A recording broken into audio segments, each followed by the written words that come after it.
Madame Fingon, traite Fingon de gigolo. Maman flotte brésilienne a fait fort. Le tout si Fingon bouffe la cotisation, abat gigolo, abat comédien, abat star. Et notre soeur qui décide donc de nous présenter aussi son nouveau show.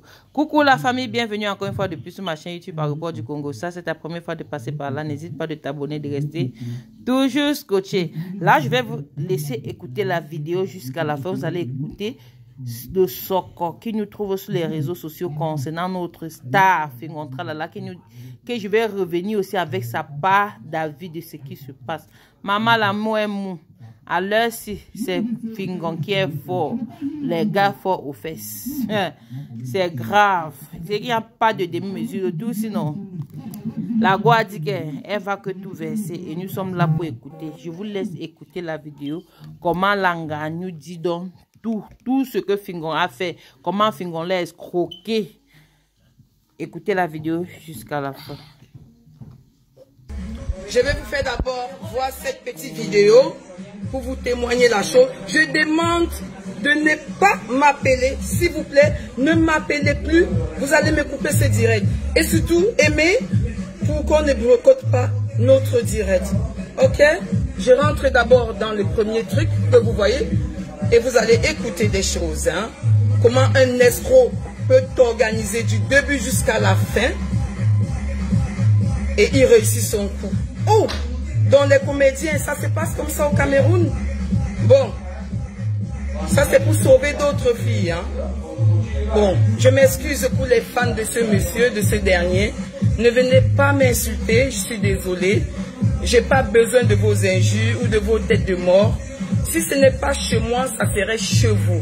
Donc, si ce n'est pas avec moi, ça serait avec ta soeur. Si ce n'est pas avec moi, ça serait avec ton frère. Donc, je suis là juste pour sensibiliser les escrocs. Donc, je vous montre déjà ceci. Capturez, hein, et je vais faire, bon, je vais essayer de mettre de volume. Comme ça, vous allez écouter ses paroles et ses dires, hein. Beaucoup vont dire, elle pleure l'homme, elle pleure, elle pleure, elle pleure. Est-ce que vous pouvez me baisser, s'il vous plaît? Beaucoup viendront ici dire, tu pleures l'homme, tu pleures l'homme, tu pleures l'homme. Oui, quelquefois oui, je peux dire oui, pourquoi pas. Tu peux pleurer l'homme si tu as beaucoup misé, si tu as vraiment misé, pensant que demain ou après-demain, celui-là serait ton épaule et qu'à la fin, te tape une farine sur le visage, alors on n'a plus le droit de rester calme. On est obligé de sortir de son silence pour montrer aux yeux du monde entier qu'il y a des hommes diabolos, qu'il y a des hommes qui jouent double jeu, qu'il y a des hommes qui ne sont pas là pour de vrais amours, mais pour te tuer pour de vrai. Donc je vous laisse d'abord écouter ce dernier. Écoutez, hein.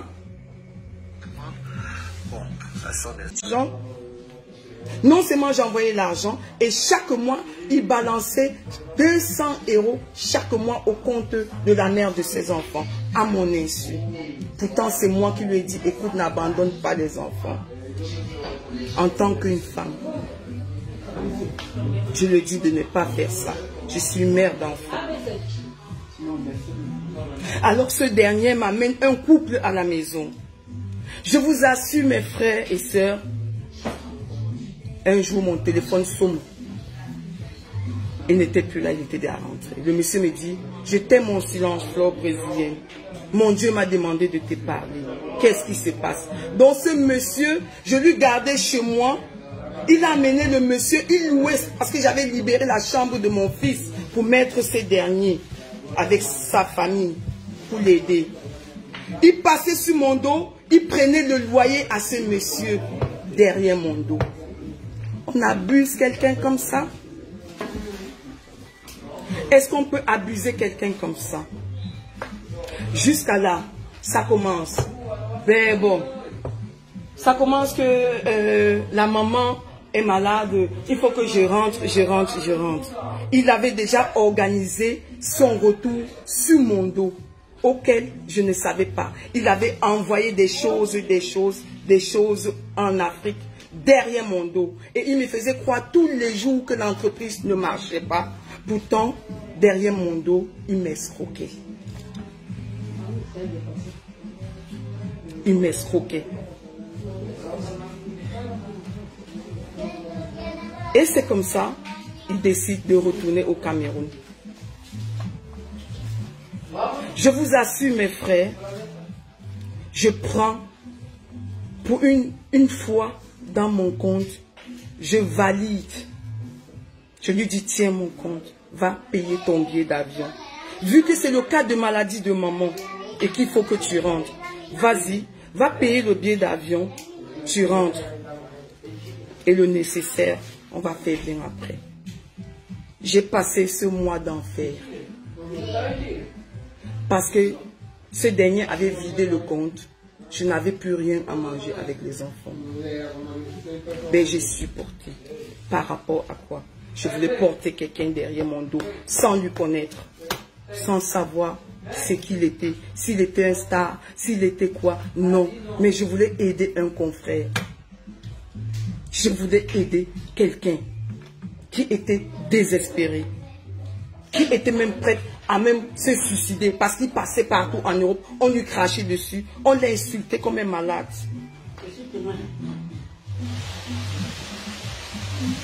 Bref, là où je commence à comprendre que ça ne va pas, c'est quand il me fait venir en Afrique pour une première fois après 18 ans. Je viens en Afrique.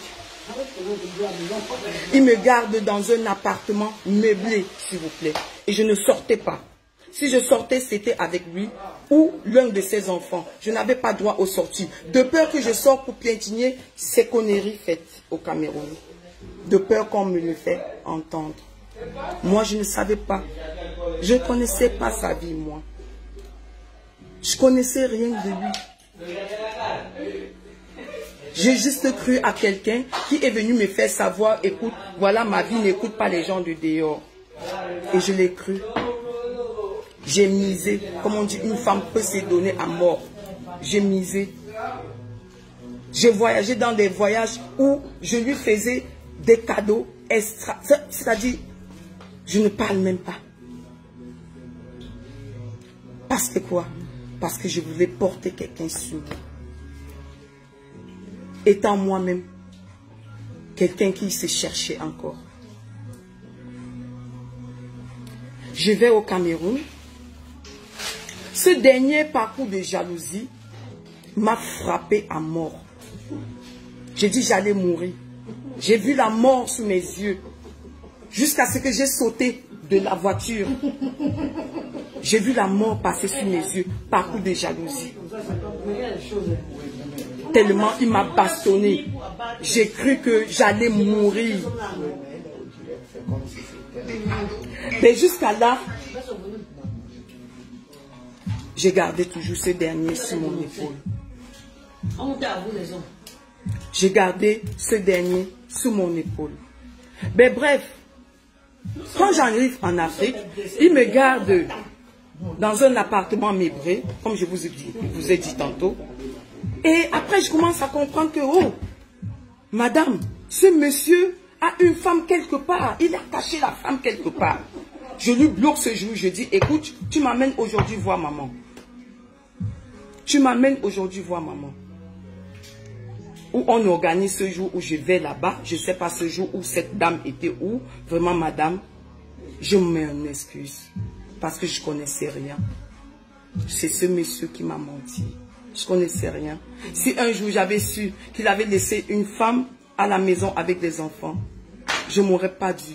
Je ne m'aurais pas asile. Ah, je ne m'aurais même pas. Parce que je sais ce que c'est. Et alors, c'est comme ça on est allé là-bas. Il m'a montré la maison. Je vous assure, je n'ai pas trouvé une femme à la maison. Que des enfants. Il a ouvert les chambres. Il m'a présenté chambre sur chambre. On a pris le temps, on a mangé. À une certaine heure, on est rentré. Et après, je suis revenu. C'est là où il a dit qu'il fallait qu'on se marie. Je lui ai dit, tu es sûr? Il m'a dit oui. Et ce jour, j'ai des témoins. Oh, c'est le mariage ou rien. Je lui ai dit, monsieur, laissons-nous le temps. Laissons-nous le temps, s'il te plaît. Laissons-nous le temps. Et le mariage, c'était pourquoi? C'était comme on l'a refoulé. Il fallait absolument qu'il se marie pour que je fasse un regroupement de famille pour qu'il revienne en Europe. Voilà, c'était son. Donc, je reviens ici. Je me prépare un mariage qu'on a organisé en moins d'1 mois. Parce qu'il m'a donné la... Allez, ce qu'on appelle... je ne sais même pas.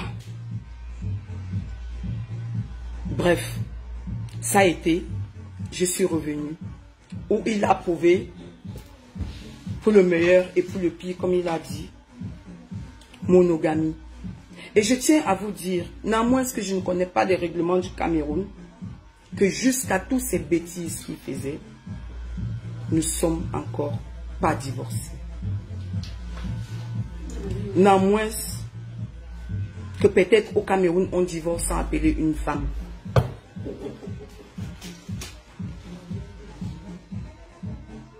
Bref, il y a eu tellement de choses qui se sont passées sur mon dos. Tellement. Je reviens encore. Quand il met ce dernier chez moi, il prend de l'argent. Il ne me dit pas. Hein. Il ne me dit pas. Quand je reviens ici, ce dernier est derrière moi. Va travailler, va travailler, va travailler. Parce qu'il s'était déjà organisé que derrière ça, il y a le Kaolo qui va tomber pour revenir en Europe. Et juste après ça, maintenant, il entend de l'autre côté que apparemment son fils est devenu belge. Il saute maintenant sur moi. Il n'est plus avec moi. Il retourne maintenant vers la mère de son enfant qu'il avait jeté dehors. Il commence encore à supplier. Pourquoi? Parce qu'il cherche le Kaolo. Kaolo absolu. Ou ça ou rien. Mon frère, c'est pas avec le mariage qu'il fallait me prouver quoi que ce soit. Je te l'ai demandé. Est-ce que tu es prête? Est-ce que tu es prête? La vie, chacun peut refaire sa vie. Chacun peut refaire sa vie. Tu peux venir si ça ne marche pas. Non, tu pars. Donc quand je reviens, il me fait, on se marie, monogamie, bien commun. C'est là où je m'assois. Alors maintenant, je dis que bon, maintenant, comme mon mari m'a prouvé que c'est bien commun, lui et moi, on va s'élever ensemble. Mes frères, j'ai fait des choses qu'il ne fallait pas faire, qu'une femme ne peut pas faire. J'ai tout ici, que je vais ouvrir, vous montrer. J'ai tout ici.